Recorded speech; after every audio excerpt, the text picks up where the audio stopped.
كتير مننا بيضيف ورق الغار للأكل، خصوصاً اللحوم، وغالباً بنقول علشان الطعم والنكهة، لكن الحقيقة مختلفة تماماً. لو غليتي ورق الغار في مياه مش هتلاقي ليه طعم قوي ولا نكهة واضحة. طيب ليه بنضيفه للحوم؟ لأن ورق الغار بيساعد على تقليل الدهون أثناء الطهي، وبيساهم في تحويل الدهون الثلاثية لدهون أقل ضرراً. التجربة بسيطة، اطهي نفس نوع اللحم في إناءين، واحد بورق غار والتاني من غير، وهتلاحظي فرق الدهون بنفسك.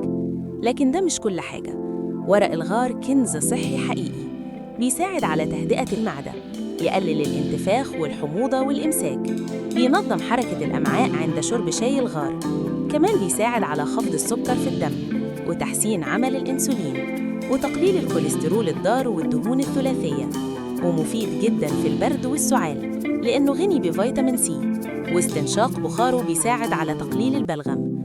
ورق الغار كمان بيدعم صحة القلب ويقلل خطر الجلطات، وبيحتوي على مركبات طبيعية مضادة للأكسدة بتساعد في مقاومة الخلايا السرطانية.